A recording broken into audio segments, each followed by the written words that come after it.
Welcome to Compelling Topics, the only channel dedicated to the perspective of leading researchers from the Italian independent scene. Let's turn your minds on. In this second interview with Dr. Amirzhanova, we dive deeper into the extraordinary abilities of the pineal gland, the role of the superconscious, and the science behind perception beyond the eyes. Sara Gamberoni shares her hands-on experiences from the second level of the course, exploring practical exercises, demonstrations, and the profound insights that come from working with energy, vibration, and awareness. Join us as we uncover the connection between love, gratitude, and unlocking hidden human potential.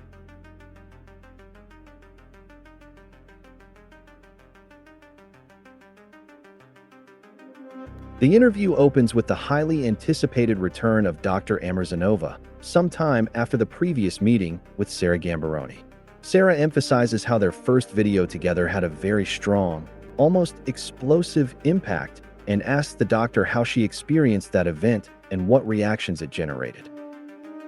Amirzhanova explains that it was the first interview she had ever granted that was so long and in-depth.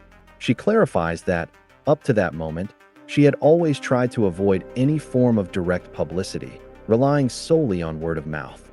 However, precisely because of the type of audience that follows Sara Gamberoni, she felt the need to better explain who she was and what she actually did, going beyond simplifications. The result was an unexpected boom in requests. The doctor admits she had not anticipated it, but emphasizes that Sara's audience consists of special people, more sensitive and more advanced than the average. She recounts that as soon as course announcements are published in a given city, the seats fill up in a few weeks, with requests coming not only from all over Italy, but also from abroad. This phenomenon is interpreted as a signal of a broader change, a transformation in progress involving an increasing number of people. At this point, Sara introduces the central reason for the meeting. She herself has participated in the second level of the program and wants to verify, together with the doctor, whether it is really possible to achieve the results shown in previous videos, such as color recognition and reading with blindfolded eyes. 2 videos filmed by Sara during practical exercises are then shown. In the footage, we see a series of exercises in which Sara, wearing an obscuring mask, correctly identifies single and combined colors: blue, yellow, green, red, orange, even when they are changed rapidly or mixed. There are some mistakes, especially among similar colors, but the majority of responses are correct. Sara explains that she wanted to show the video in its entirety, precisely because it was her first experience and errors are part of the process. The doctor interprets these mistakes as a fundamental element, not as a weakness of the test. She explains that errors between colors like blue and green or red and orange do not occur when looking with the eyes, but when perceiving through the pineal gland, which does not see shapes and colors optically, but captures vibrations and energies. Colors with similar wavelengths can therefore initially be confused. This is indicated as an important confirmation that one is not looking with the eyes. If a person were peeking, removing the mask, they would never make mistakes. The fact of making mistakes, especially in the first days, shows that perception occurs through another channel. Over time and with training, this ability sharpens, just like a muscle. The doctor uses the gym metaphor. At first, the exercise is strenuous and imprecise. Then, day by day, the strength increases. When perception becomes very clear, paradoxically, doubt arises. I see so well that maybe I'm using my eyes. In reality, she explains, the power of the perceptual channel linked to the pineal gland has simply increased, thanks to energy and inner vibrations. Sara connects this experience to her knowledge of remote viewing, citing texts from the Stanford Research Institute and protocols linked to the CIA. She recounts that even there, the phenomenon is described as a progressive opening, similar to radar or radio waves. Initially, a small portion of information is perceived, then the channel expands and perception becomes increasingly defined. She also shares her subjective experience. The perception appears to her as a kind of almond-shaped slit in the area of the so-called third eye, similar to the bindi depicted in Eastern traditions. From there, lights first appear, then colors. Again, initially, colors are confused, but with exercise, the distinction becomes clearer. When it comes to reading written material, the difficulty increases. At first, Sara can only perceive the blank sheet, as if it were a fragmented mirror. Then, gradually, lines, isolated letters, and finally words appear. One element that profoundly strikes her is the distortion of dimensions. What she perceives as tiny with the pineal gland is actually very large when she removes the mask, and vice versa. This reinforces her certainty that the perception is not visual in the traditional sense. After the first experience, Sara recounts trying at home on her own. At first, she sees nothing, but this very fact makes her understand that something has changed energetically. She then begins to practice exercises, listen to music, relax, and cultivate feelings of love. It is at this moment that she manages to reactivate perception, deeply understanding the meaning of the words of saints and spiritual traditions that speak of love as a necessary condition for elevation. The doctor emphasizes a crucial point. To access the second level, it is essential to have worked seriously on the first, especially regarding inner vibrations. Comparing oneself with others, the expectation of obtaining specific results, I want to read, I want to see from behind, and the attempt to command the so-called divine channel lead to blockage. Anything born from pretension and rational control interferes with the process. Perceiving, therefore, cannot be forced. It emerges when the proper inner state is created, one characterized by openness, love, absence of expectations, and consistent self-work. Dr. Amirzhanova further delves into the central role of the superconscious, explaining that it responds directly and immediately to the orders it receives. However, she strongly clarifies that this order can never be a command imposed with rational will or pretense. On the contrary, what allows real activation of abilities is an inner state based on love, gratitude, and the constant increase of emotional vibrations. A fundamental concept already introduced in the first level is reiterated. Without love for oneself and without an attitude of deep thankfulness, the process does not work. The opening of the second level is explicitly defined as divine precisely because it is not controllable by the ego or logical mind. Nothing can be demanded because, as the doctor says, it is managed by God. Only through love, gratitude, and recognition can the channel truly open. Sara Gamberoni is cited as a concrete example of this principle. Her unconditional love and authentic emotional disposition explain the manifestation of the abilities shown. Conversely, constant doubt, mentally repeating, "I'm not capable, I can't do it," acts as a negative message transmitted from the conscious to the superconscious, completely blocking the pineal gland channel. To illustrate the power of this mechanism, the doctor recounts an emblematic case often presented during second-level courses. It involves a woman of about 80 years old who, despite physiologically compromised eyes, saw perfectly and lived a normal life in the countryside. When her grandson decided to submit her to a series of medical checkups, everything appeared normal until the eye examination. The ophthalmologist, after instrumental tests, declared with absolute authority that the woman was completely blind and her eyes could not see. At that precise moment, the woman stopped seeing.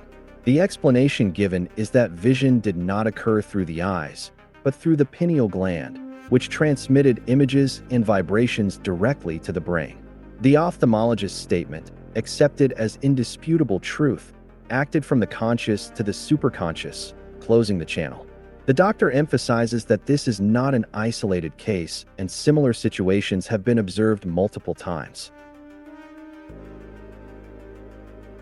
The central message returns, therefore, to the importance of cultivating love for oneself, for the pineal gland, and for the perceptual channel. Only with love and gratitude do results become increasingly evident and exceptional. At this point, the doctor makes a crucial clarification addressed directly to Sara. The goal should never be to read or see with the mask. Vision with blindfolded eyes is not meant to demonstrate spectacular abilities or to perform.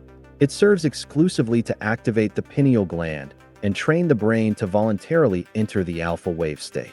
It is in that state that it becomes possible to work on oneself, send energy, and achieve concrete changes. Healing, physical well-being, emotional improvements, transformations in daily life. The doctor explains that all human beings spontaneously enter alpha waves twice a day, just before falling asleep and immediately after waking, when one is between wakefulness and sleep. The mask allows access to that state at any time, every time it is worn. This is the real purpose of the practice. In the alpha state, requests reach the superconscious directly. With the techniques taught, accompanied by thanks, it becomes possible to influence various aspects of life: work, relationships, financial stability, health, personal goals. The second level serves exactly this purpose, not public demonstration of abilities. Sara confirms this dynamic by recounting her own experience. When she wanted to manage to read, everything was blocked. When instead she relaxed and surrendered to the absence of control, perception suddenly returned. A long sequence of practical demonstrations is shown in which Sara recognizes words, objects, and images, even backward, with great speed and precision. Sara reflects on a personal intuition. Observing herself, she realizes she moves her head similarly to Stevie Wonder while singing and playing. This leads her to hypothesize that some blind artists may perceive through the pineal gland, following a sort of movable perceptual window. The doctor confirms that this knowledge has existed for a long time and is not new at all. A historical and symbolic reflection then opens. The presence of the pine cone in the Vatican, in the papal mitre, and in monuments is interpreted as a direct reference to the pineal gland. The doctor recounts her personal experience. Coming from the former Soviet Union, where religious baptisms did not exist, she discovered only in Italy the symbolic gesture performed during baptism on the forehead, corresponding to the third eye, interpreted as an energetic closure. According to this view, people with an open third eye are not easily manipulable and become freer. For this reason, in the Western world, much knowledge would have been hidden, while in other areas of the world, such as Tibet, these practices were preserved longer. Other peoples with great energetic capacities are also cited, such as Native Americans, whose cultural destruction is linked to the use of alcohol as a weakening tool.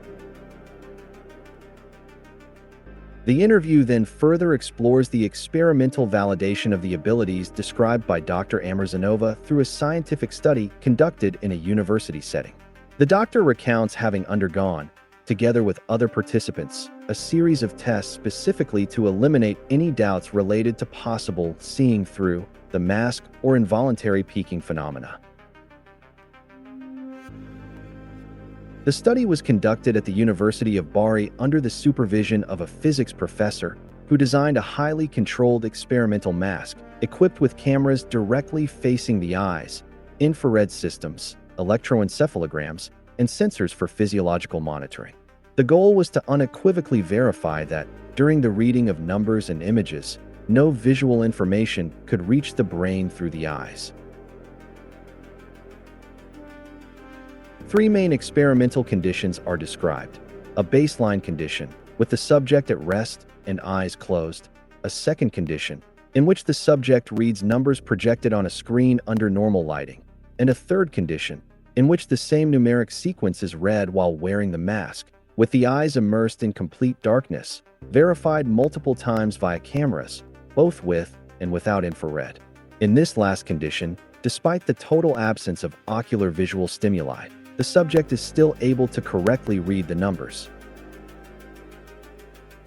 The data collected shows significant differences in brain activity, particularly in alpha waves, which are markedly different both in average values and peaks, compared to reading performed with the eyes under normal light conditions.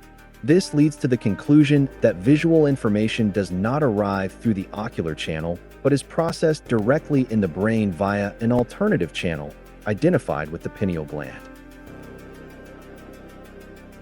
At this point, the interview returns to the deeper meaning of these abilities. The doctor strongly emphasizes that the purpose is not to read without using the eyes, nor to demonstrate spectacular skills. Vision with the mask is only a tool to learn to voluntarily enter the alpha wave state, a state normally experienced only at 2 natural times of the day, just before falling asleep and immediately after waking. Thanks to the mask, this state can be reached at any moment.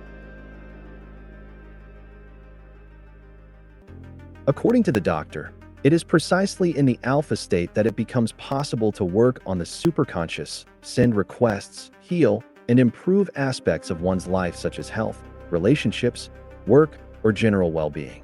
However, all this can occur only if accompanied by high vibrations, based on love, gratitude, and absence of forced expectations. Any attempt to force a result immediately closes the channel. Sara confirms this dynamic by recounting her experience.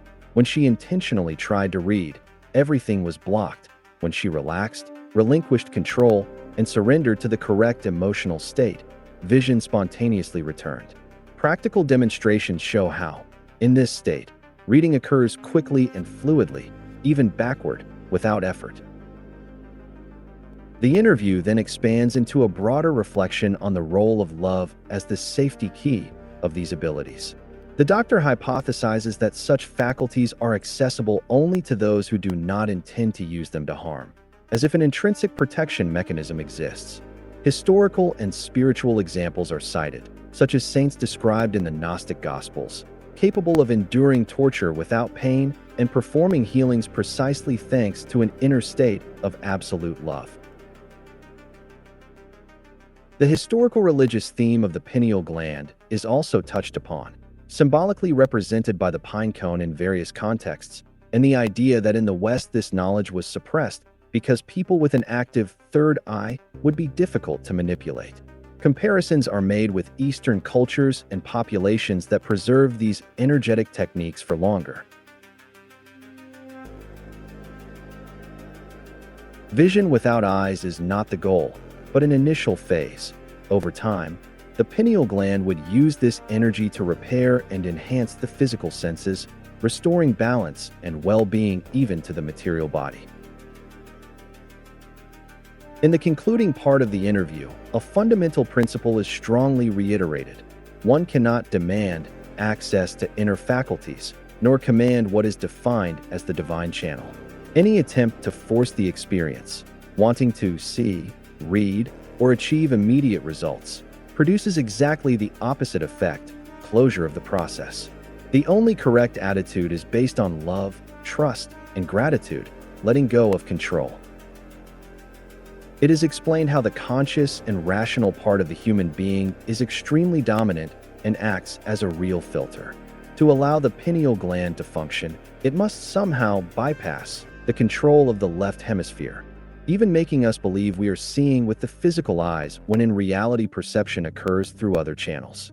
The more one relinquishes the need for control, the more results increase. It is emphasized that the Western belief that only rational knowledge makes one free is profoundly limiting. Knowledge accumulated by the left hemisphere is described as useless from the point of view of true human faculties, which do not consist of knowing everything, but in capturing information when it is needed. Obsession with total comprehension is described as a sterile exercise that does not foster spiritual evolution. The central issue thus becomes the synchronization of the two cerebral hemispheres. Without this integration, the human being continues to use only a small part of their potential and, moreover, in the wrong way. From this arise frustration, a sense of powerlessness, and the belief that reality cannot change. Conversely, it is stated that everything is energy, and by increasing one's energetic level, one becomes capable of influencing their world and life. It is also acknowledged how difficult it is to carry out this type of path publicly. Dr. Amirzhanova, as well as the interviewer, is described as exposed to criticism and attacks, despite being able to lead a much simpler professional life by avoiding exposure. However, the transmission of this knowledge is presented as a necessity for those who wish to go further. It is clarified that the courses are not suitable for those approaching with skeptical curiosity or a doubting Thomas attitude. Those who seek only proof or rational confirmation do not achieve results and slow down the work of others.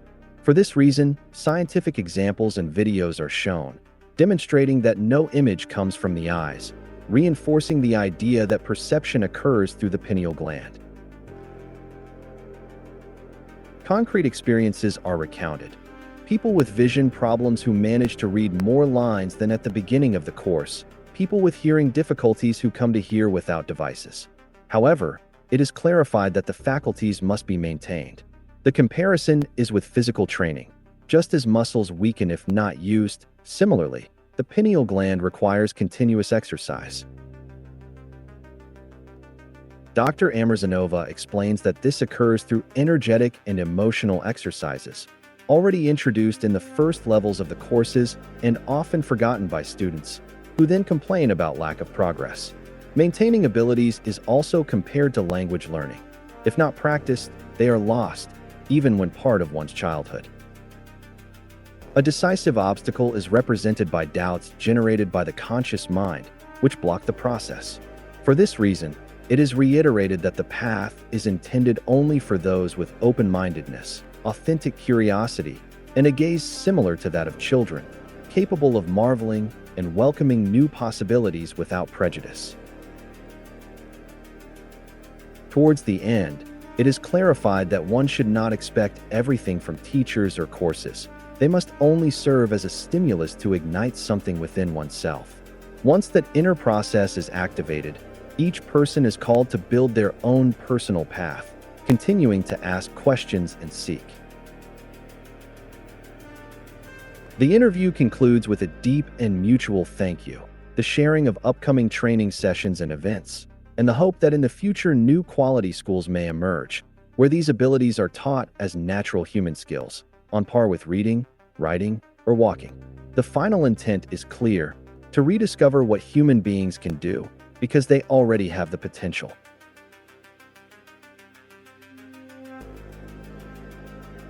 Thank you for watching this fascinating exploration with Dr. Amirzhanova.